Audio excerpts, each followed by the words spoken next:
नमस्कार, बहुत स्वागत है आप सभी का। मैं हूं आपके साथ ज्योति यादव। मुख्यमंत्री नायब सिंह सैनी क्वालिटी एश्योरेंस और कॉन्क्लेव में मौजूद रहे। इस दौरान उन्होंने क्वालिटी एश्योरेंस अथॉरिटी की तरफ से तैयार मानक संचालन विधियां और प्रक्रियाओं का लोकार्पण किया है। कार्यक्रम में जन स्वास्थ्य अभियांत्रिकी और लोक निर्माण मंत्री रणवीर गंगवा और विकास और पंचायत मंत्री कृष्ण पवार भी मौजूद रहे। इसको लेकर सीएम सैनी ने कहा कि गुणवत्ता ही विकास और व्यक्तिगत की पहचान है।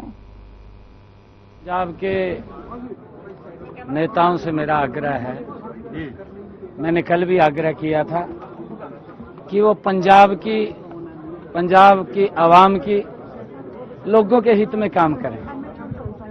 इस प्रकार की राजनीति, ये घटिया राजनीति मत करें, क्योंकि गुरुओं की वो धरती है, हम गुरुओं को प्रणाम करते हैं।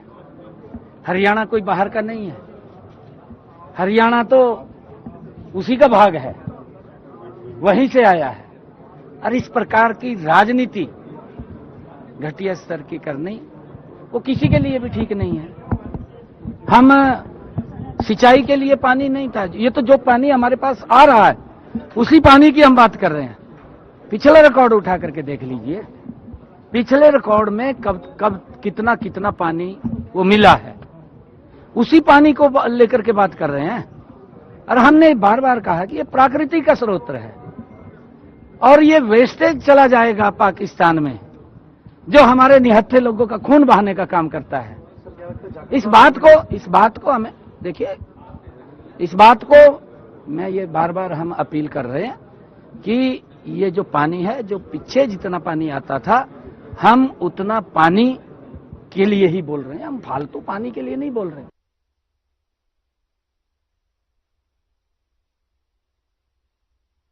हरियाणा और पंजाब के बीच पानी को लेकर विवाद चल रहा है और इसी बीच भाखड़ा बीस मैनेजमेंट बोर्ड ने फैसला सुनाया है कि पंजाब को हरियाणा को अतिरिक्त पानी देना होगा, लेकिन इसको लेकर दोनों के बीच टकराव नजर आ रहा है।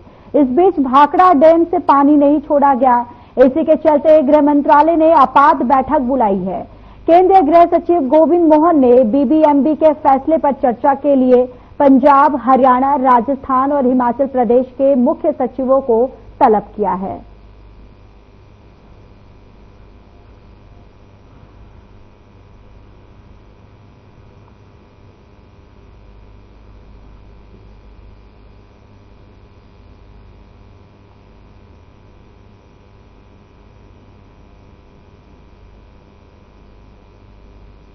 पानी विवाद को लेकर सीएम नायब सिंह सैनी का भी बयान सामने आया है। उन्होंने कहा कि पंजाब के नेता पंजाब और जनता के हित में कार्य करें और पानी के मामले पर राजनीति बंद करें। सीएम सैनी ने कहा कि हम अपने हक का पानी मांग रहे हैं, जितना पानी हमें मिलना और पहले मिलता रहा उतना ही मांग रहे हैं। हरियाणा बाहर का नहीं है और हम सिंचाई के लिए नहीं, पीने के लिए पानी मांग रहे हैं। उन्होंने आगे कहा कि पानी प्राकृतिक स्रोत है और ये वेस्टेज होकर पाकिस्तान चला जाएगा। पंजाब को हम व्यास नहीं रहने देंगे, यानी कि पंजाब को हम प्यासे नहीं रहने देंगे और हरियाणा की जमीन पानी के लिए यहाँ पर जो जरूरत है उसकी पूर्ति के लिए हम पानी जो है वो दरअसल मांग कर रहे हैं।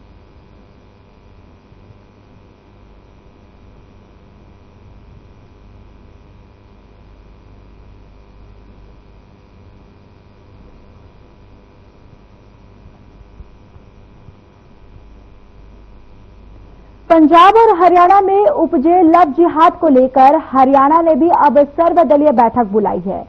यह बैठक शनिवार को दोपहर 2 बजे हरियाणा निवास में होगी, जिसकी अध्यक्षता सीएम नायब सिंह सैनी करेंगे।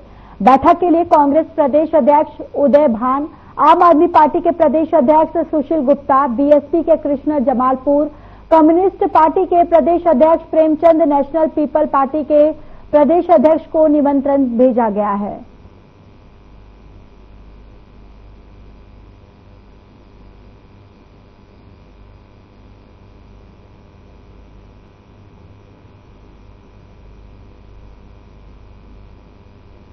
फरीदाबाद में चल रहे विकास कार्यों की समीक्षा बैठक करने पहुंचे राज्य मंत्री राजेश नागर ने शहर में हुए जल भराव को लेकर अधिकारियों को दिशा निर्देश दिए हैं। नगर निगम पीडब्ल्यूडी से संबंधित अधिकारियों की बैठक ली। जिसमें विकास कार्यों पर चर्चा की गई। इसी के साथ बरसात की वजह से हुए जल भराव को लेकर मशीनरी और अन्य सामान खरीदने के लिए भी कहा गया है, ताकि भविष्य में जल भराव ना हो।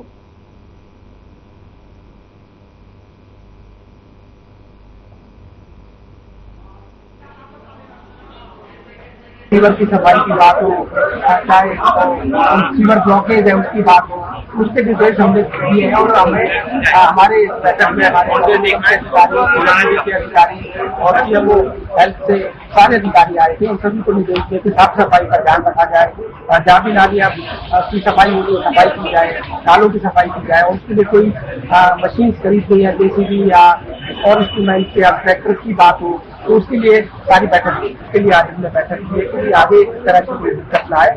और पहले से ही हम इसको मॉनसून से पहले लेकर कर रहे हैं तैयारी की भाई जो जहाँ भी वाटर लॉकिंग होती है या पानी भरने से जल भराव होता है, संभावना होती है, वहाँ पहले दिन की सफाई और इसके लिए इंतजाम।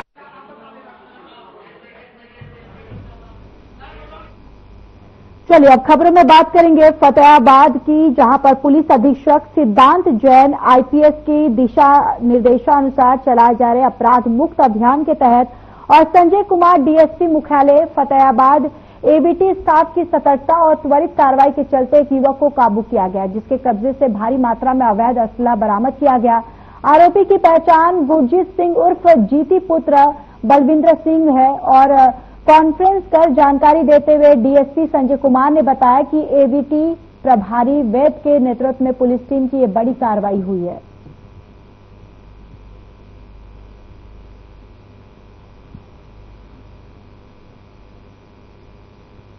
गुप्त सूचना मिली थी जिस पर हमारे को असले बरामद हुए हैं, जिसमें 3 नाजायज असले हैं और एक पिस्टल है 9mm का, और उसमें कारतूस वगैरह बरामद हुए हैं जो नानी बबुलपुर प्रकाश सदर किया में। वहां से हमने एक बंदा राउंड अप किया और इसे असला बरामद किया। टोटल 8 और 3 11 टोटल 11 रौंद है और 4 असले हैं और चारों में एक 9mm और 3 नाजायज करते हैं। कितने आरोपी पकड़े हैं? आरोपी एक ही गिरफ्तार किए हैं और इसकी सूचना जैसे एबीटी को मिली तो उन्होंने इसके पीछे लगे और कुछ सूचनाओं के आधार पर इनको गिरफ्तार किया। नानौंद की नगरपालिका सफाई और फायर ब्रिगेड के कर्मचारियों ने नगरपालिका के प्रांगण में इकट्ठा होकर काले झंडे और उल्टी झाड़ू का प्रदर्शन किया है और इसके बाद नगरपालिका सचिव प्रदीप कुमार को अपनी मांगों को लेकर सीएम के नाम ज्ञापन दिया। कर्मचारी नेता नरेश कुमार ने कहा कि सरकार समझौता करती है पर उस पर अमल नहीं होती है और हमारे मांगों को पूरा नहीं किया जाता है।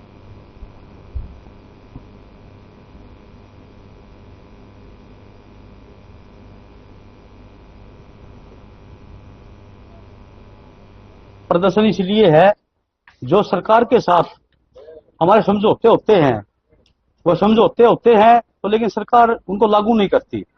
तो नगर पालिका संघ हरियाणा ने 27 अप्रैल को रोहतक के अंदर एक मीटिंग, बहुत बड़ी मीटिंग की थी। उसके अंदर फैसले लिए गए हैं, जो भी हमारे मांग मुद्दे हैं सरकार के साथ बातचीत हुई है। आज हमें इसका ज्ञापन देना है हमारे सचिव महोदय को, इसको ज्ञापन देंगे और यहाँ प्रदर्शन करके हम हमारा समाप्त करेंगे। तो आज का हमारा झाड़ू प्रदर्शन है और काले झंडे, और जो आने वाले प्रोग्राम हमारे जो 13 और 14 के 2 दिन के हमारे प्रदर्शन है, झाड़ू प्रदर्शन, और 16 तारीख का जो हमारा भूख हड़ताल है हमारी पूरे हरियाणा के अंदर 1 दिन की वो भूख हड़ताल होगी, और जो हमारी 20 मई को राज्यव्यापी हड़ताल है उसका हम फुल जोर समर्थन करेंगे। आज पूरे हरियाणा प्रदेश के अंदर नगर पालिका, नगर परिषद और नगर पालिकाओं में को रोष प्रदर्शन करने का फैसला लिया है। इसमें सरकार के साथ में हमारी पिछले 3-4 सालों से हम लगातार धरने और प्रदर्शन कर रहे हैं, लेकिन सरकार ने अभी तक किसी भी कर्मचारी को नियमित करने का काम नहीं किया है। सरकार ने जो 2018 में सफाई का कर्मचारी को पैरोल पे लेके आई थी और फायर का कर्मचारी को पैरोल पे लेके आई थी, अभी तक उन कर्मचारियों को समान काम समान वेतन भी नहीं मिला है। और जो बाकी रह गए कर्मचारी, उनको कहा था भाई इसके बाद उन कर्मचारियों को हम पैरोल पे लेके आएंगे, और पहले जो पैरोल पे आए कर्मचारी उनकी पॉलिसी बना के उनको नियमित करने का काम करेंगे। लेकिन इतना लंबा अरसा बीतने के बाद भी सरकार ने अभी तक इन कर्मचारियों की कोई भी फाइल को आगे नहीं बढ़ाया है। और कई सालों से हमने देख लिया सरकार झूठे वादे कर रही है, बात तो मान लेती है लेकिन उसको पूरा नहीं करती सरकार। तो वहीं भिवानी जिले के हालवास गांव में प्रशासन द्वारा किए जा रहे अतिक्रमण हटाने के अभियान ने आपको बताते चले कि गांव में हड़कंप मचा दिया है। कोर्ट के आदेशों के तहत गांव की फिरनी पर बनी हुई दर्जनों मकानों को तोड़ा जा रहा है और इस कार्रवाई में सबसे अधिक नुकसान गरीब और मजदूर तबके के लोगों को हो रहा है। कहा कि वर्ष 1992 में पहले बने मकानों में वे रह रहे हैं और उनके बुजुर्गों ने मकान बनाया था। उस समय पटवारी और पंचायत कहाँ थे? उन्होंने कहा कि कुछ लोग अपने स्वार्थ की राजनीति को लेकर उनके मकानों को टारगेट बना रहे हैं। ग्रामीणों ने कहा कि भारी पुलिस फोर्स का बल और पीला पंजा घुमाकर ग्रामीणों को पंचायत अधिकारी भयभीत कर रहे हैं। पीड़ित ग्रामीण प्रदेश सरकार के मुख्यमंत्री, जनप्रतिनिधियों और माननीय कोर्ट से गुहार लगा रहे कि उन्हें न्याय दिया जाए।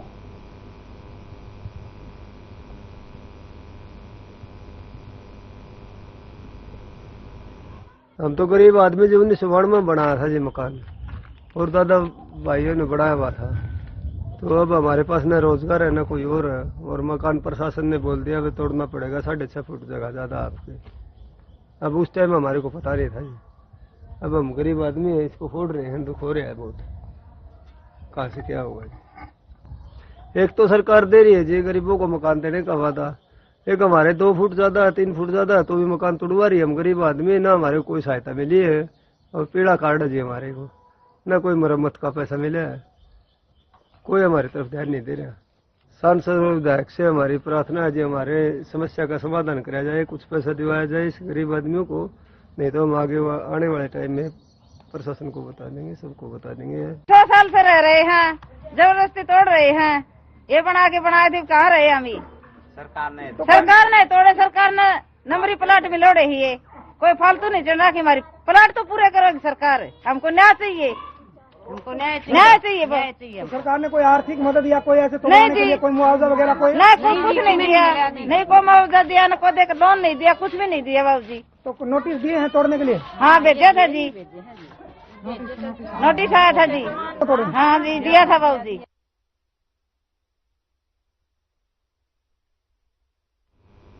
चरखी दादरी जिले के ग्रामीण क्षेत्रों में गर्मी के मौसम में पेयजल समस्या बनी हुई है, जिसको लेकर ग्रामीणों को बहुत परेशानी का सामना करना पड़ रहा है। गांव जावा के ग्रामीणों ने बताया कि गांव जावा में जलघर तो बना हुआ है, लेकिन फिल्टर काम न करने की वजह से आज तक पेयजल आपूर्ति नहीं हो पाई है। उन्होंने बताया कि गांव में बोर का पानी सप्लाई होता है जो पीने लायक नहीं है, जिसके कारण ग्रामीणों को महंगे दामों पर टैंकर मंगवाना पड़ रहा है। इसको लेकर ग्रामीणों ने बताया कि सरकार की तरफ से हर घर स्वच्छ जल मुहैया कराने के दावे किए जाते हैं, लेकिन धरातल पर गंभीर समस्या बनी हुई है। ग्रामीणों ने आगे बताया कि अगर जल्द पेयजल समस्या का समाधान नहीं हुआ तो ग्रामीण धरना प्रदर्शन करने पर मजबूर होंगे।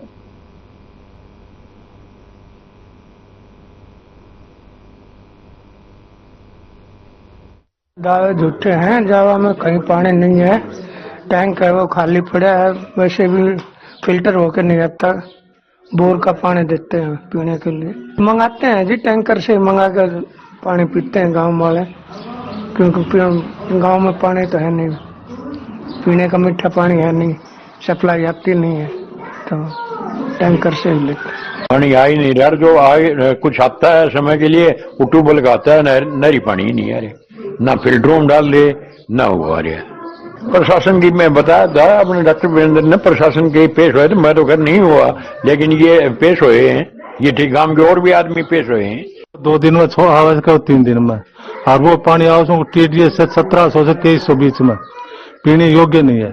यदि नहराली सप्लाई हो एक और ना फिल्टर, ये रिपेयर करवा 53 लाख रुपया आया था रिपेयर खातर, फिल्टर कोई रिपेयर नहीं हुई, वो ये बिजली साहब देखेगा, इसलिए कोई रिपेयर नहीं हो रही।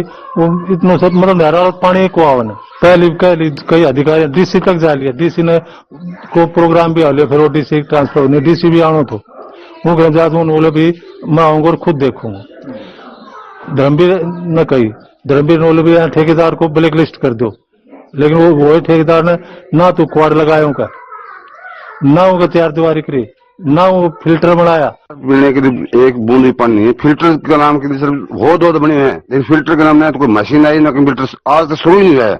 वाटर टैंक बने कितने दिन हो गया है, नहर से पानी आता है, इधर टैंक के अंदर जो है कोई भी सुविधा नहीं है जिससे पानी फिल्टर किया जा सके। हमसे ये अपील है कि जल्दी से जल्दी फिल्टर की कार्रवाई की जाए, फिल्टर के अंदर जो बजरी है कुछ भी मंगाया जाए, स्टाफ पूरा किया जाए ताकि फिल्टर का पानी किया जाए।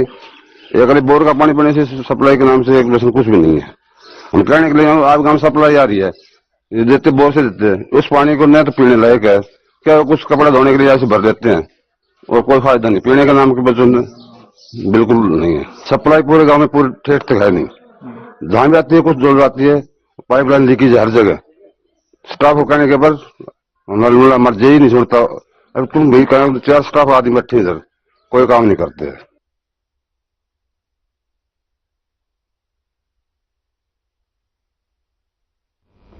हिसार जिले में संयुक्त जल संघर्ष समिति और पगड़ी संभाल जटा ने नहरी पानी को मांग को लेकर हिसार के HAU गेट नंबर 4 से लेकर लघु सचिवालय तक प्रदर्शन किया। विभिन्न किसान यूनियनों के सदस्य 4 नंबर गेट के सामने पार्क में इकट्ठा हुए और सड़कों पर प्रदर्शन करते हुए लघु सचिवालय पहुंचे।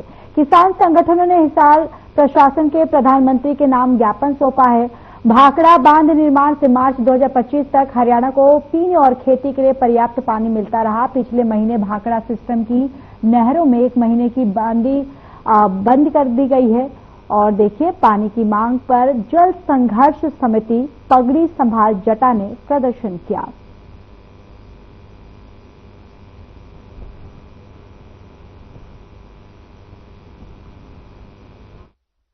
आज का प्रदर्शन पानी को लेकर है।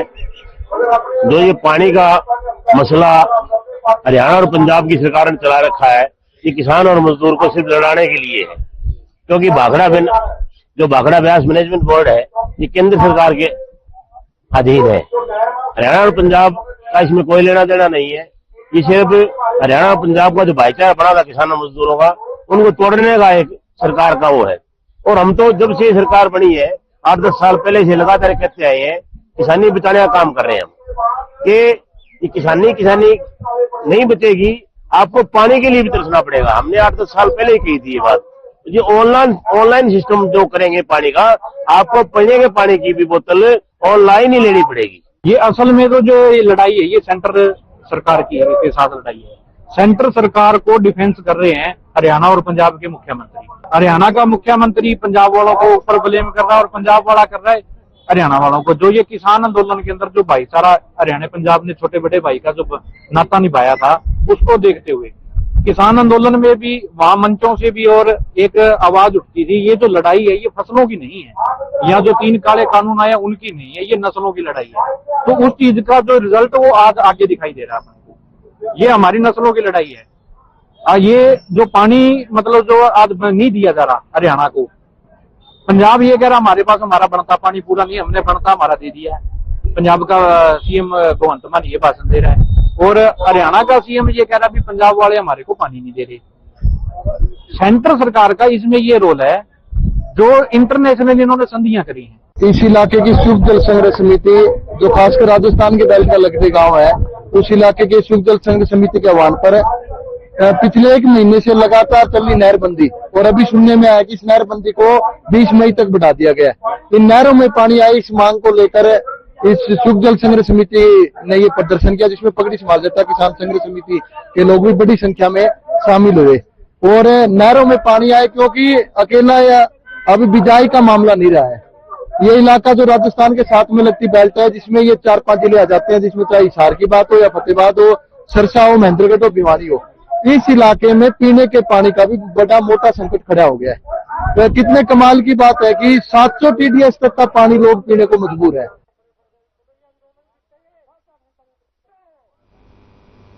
दिल्ली से सटा स्मार्ट सिटी शहर फरीदाबाद अपने मंत्रियों, नेताओं और अधिकारियों की कारगरियों और आपको बताते चले कि कारगुजारियों का हर बारिश में शुक्रिया अदा करता है।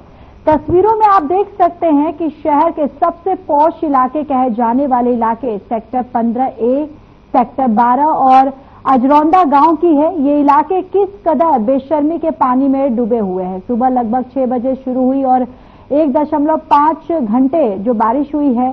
और देखिए, निवासी भी यही सेक्टर 15 में है, लेकिन इनके विधानसभा के छोटे से इलाके का ये हाल है, तो सोचिए कि पूरे शहर का क्या हाल होगा।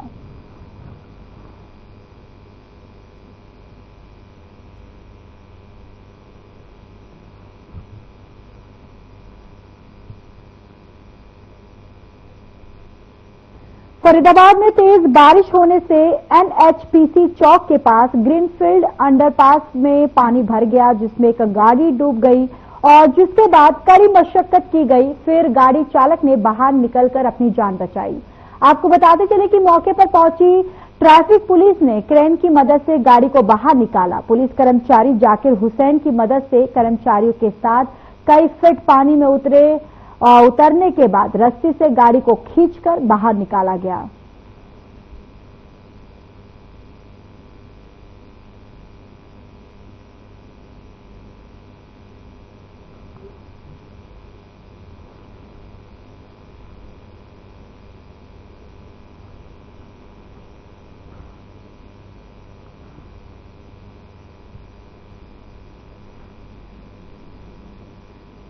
कनीना में आज सुबह तड़के तेज हवा और बरसात ने किसानों के सपनों पर पानी फेर दिया। दक्षिणी हरियाणा के अंतिम छोर पर बसे महेंद्रगढ़ जिले के किसानों का मुख्य व्यवसाय खेती बाड़ी और सब्जी की पैदावार करना है। यहां के किसानों ने तरबूज, खरबूज, ककड़ी और घिया टमाटर की फसल बोई थी। और आपको ये भी बताते चले कि आंधी ने किसानों की उम्मीदों पर पानी फेरते हुए फसल को पूरी तरह से नष्ट कर दिया। किसानों ने हरियाणा सरकार से मांग की है कि उन्हें सरकार मुआवजा दे ताकि वे अपने घर परिवार को पाल सके।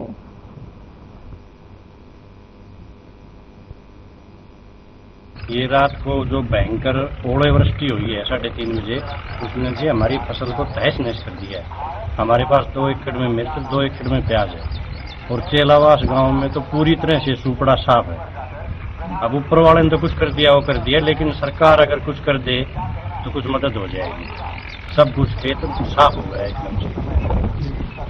पशुओं को भी ऐसी हो रही है काल जैसे कोई लठ मार रखे हैं। 100% उजाड़ है मिर्च में, प्याज में, टमाटर में, और जो बेल वाली सब्जी तरबूज वगैरह पूरे थे वो पूरी तरह से खत्म है।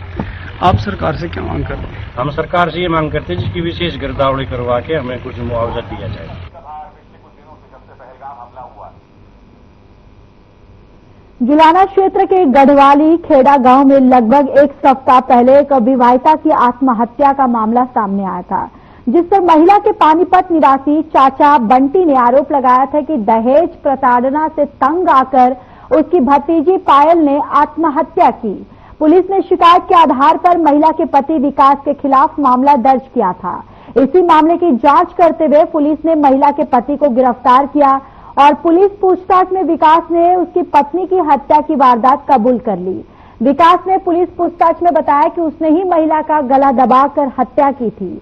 मायका पक्ष के लोगों ने पुलिस को दी शिकायत में बताया कि उनकी लड़की पायल की शादी लगभग 1 साल पहले गढ़वाली निवासी विकास के साथ हुई थी और विकास पायल के साथ दहेज के लिए मारपीट हुआ करता था अक्सर, जिसकी सूचना पायल द्वारा मायके पक्ष को दी गई थी और पुलिस ने मायका पक्ष की शिकायत पर पति विकास के खिलाफ विभिन्न धाराओं के तहत मामला दर्ज कर जांच शुरू कर दी थी।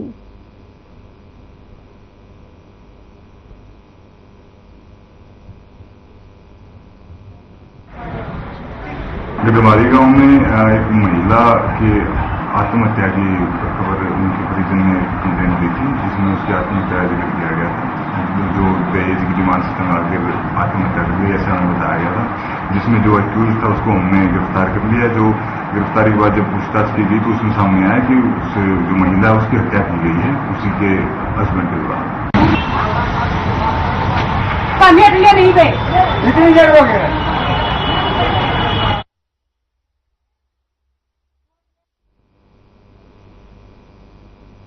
चलिए, इस बुलेटिन में इतना ही। बाकी देश और दुनिया की तमाम बड़ी खबरों के लिए जुड़े रहिए हमारे साथ। नमस्कार।